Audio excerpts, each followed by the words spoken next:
Hello everyone, welcome to today's class. Today we are going to explore a very interesting topic in chemistry called chemical reactions and equations. So, are you excited? Let's start. Chemical reactions and equations. Chemical reactions.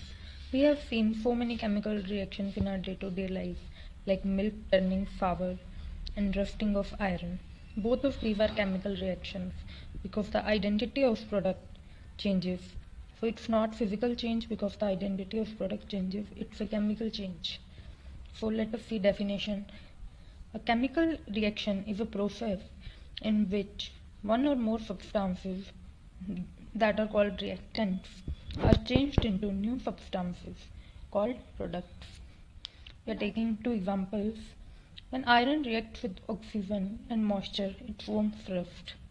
So this is a chemical reaction. Fe plus O2 plus H2O will give us Fe2O3 dot XH2O. And our next example is when magnesium burns in air, it forms magnesium oxide. Mg plus O2 gives MgO. So both of these are examples of chemical reaction. See the identity of the initial product here, that is Fe, O2 and H2O, changes to a completely different product, that is Fe2O3 dot XH2O. Same in this example. Now, how do we know that a substance has undergone a chemical change? Here are some observable changes. First is change in color. A substance color may change. Second, evolution of gas. Third is change in temperature. Its temperature can change. And fourth is change in smell. Now, next time your mom complain about foul smell in food, you know that the reason. So great, let's move to next topic, that is writing and balancing chemical equations.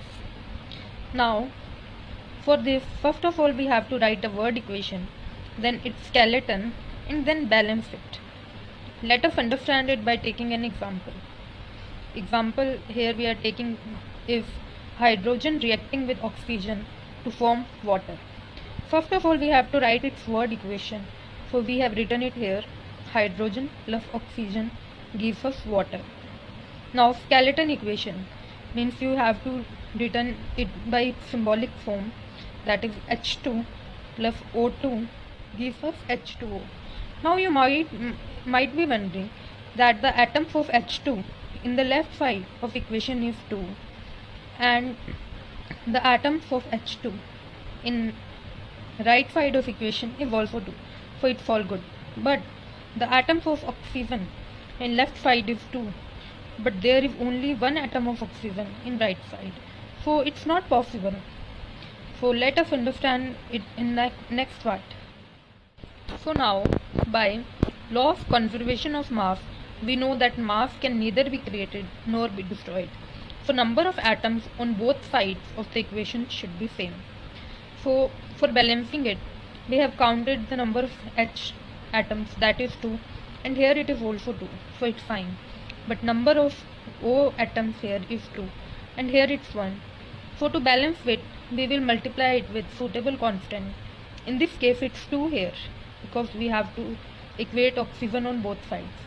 But we see when we multiply 2 here, the number of atoms of hydrogen becomes 4. So we have to multiply 2 here to compensate.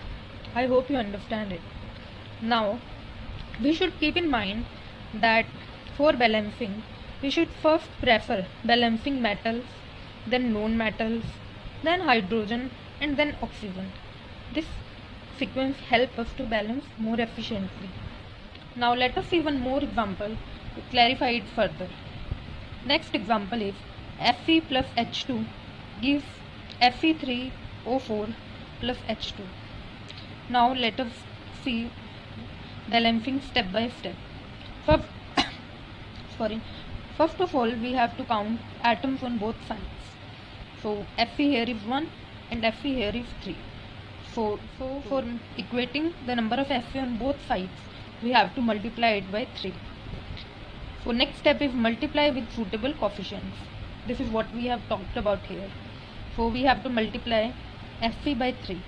Now we can see oxygen here is 4, but oxygen here is 1. So we have to multiply this by 4. But while doing it, oxygen atoms here, hydrogen atoms here will become 8. But hydrogen atoms here is only 2. So we have to multiply it by 4 also. So you have to keep in mind that you should try to follow this order, but you should practice balancing to be perfect in it. Now let us study about types of chemical reactions. There are 4 major types of chemical reactions, namely combination reaction, decomposition reaction, displacement reaction, and double displacement reaction. So let's start by combination reaction. When 2 or more substances combine to form one product, then this type of reaction is called combination reaction. Example, when CaO react with H2O, it gives us CaOH twice. Means when quicklime reacts with water, it gives us slicked lime. So you can see that CaO and H2O are two reactants which react together to give us one product, that is CaOH twice. So this is an example of combination reaction. Let us see now decomposition reaction. So its definition is when one substance breaks down into 2 or more products, then this type of reaction is known as decomposition reaction. It has 3 types. Thermal decomposition means decomposition happen due to heat. Electrolytic decomposition means decomposition that happens due to electricity. And third type is photochemical decomposition. It means decomposition that happens due to light. So let's see one example of each. So first of all, let's see example of thermal decomposition. 2 Pb NO3 twice gives us 2 PbO plus 4 NO2 plus O2 when we give it heat. So it is an example of thermal decomposition.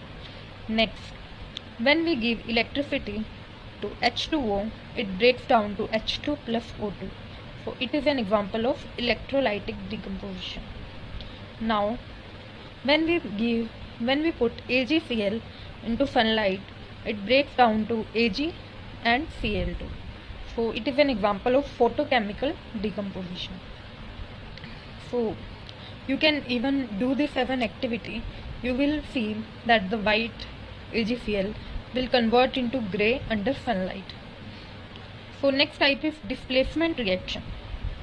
A more reactive element displaces a less reactive element from its compound. So students, there is a reactivity series which you have to learn. So in displacement reaction, more reactive element displaces less reactive element. So let's see an example. Zn plus CuSO4 gives us ZnSO4 plus Cu. Why does this happen? Because Zn is more reactive than Cu. So it displaces Cu. It displaces copper to give us ZnSO4 plus copper. So we will see blue solution will convert into colorless solution and copper metal will form. So our last type is double displacement reaction.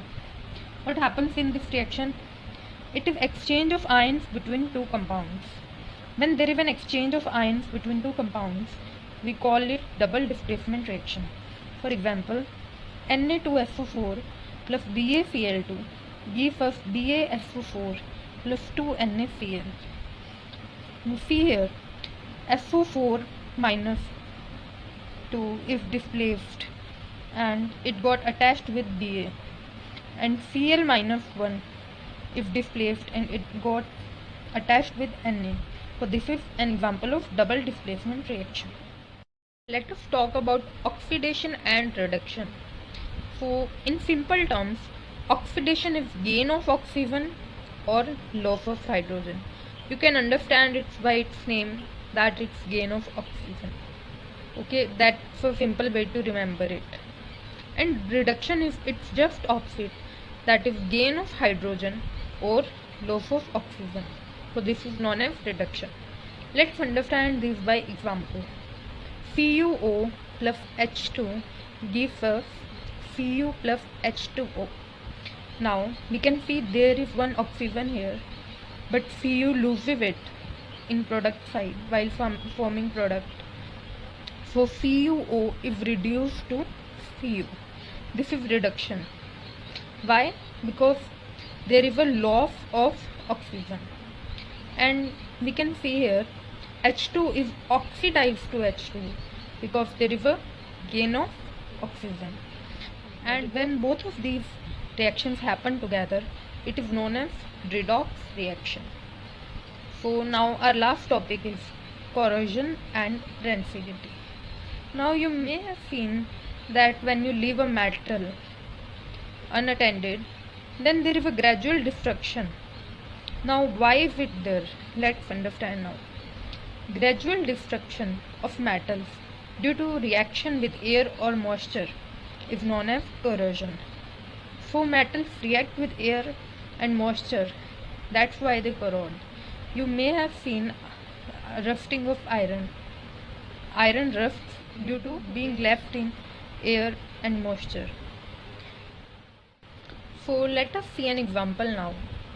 Rusting of iron, that is Fe plus O2 plus H2O differs Fe2O3 dot X molecules of H2O. So this is nothing just but iron left in presence of air and moisture. So as we don't want our metals to corrode, here are some ways to prevent it. First of all, we can paint its outer surface.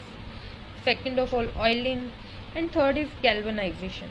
Galvanization means coating the metal with a layer of zinc. So I hope you understand corrosion. Our next and last topic is rancidity. Now you may have heard your mom complaining about foul smell from food. This is because the food has been spoiled. So now what causes spoiling of food? So it's the oxidation of fats and oils present in food, and this process is called rancidity. Let's see its definition. Spoiling of food containing fats, oils due to oxidation is called rancidity, and it causes foul smell. Now how can we prevent it? You may have seen your mother putting leftovers in freezer so that they don't get spoiled. So this is one of the way to prevent it, that is refrigeration. And another good method is vacuum packing. So guys, today we learnt about what are chemical reactions, how to balance the chemical reactions, 4 types of chemical reactions, oxidation and reduction, corrosion and rancidity. So I hope you liked today's lecture, and I wish you all the best. I hope you understood it well. Thank you.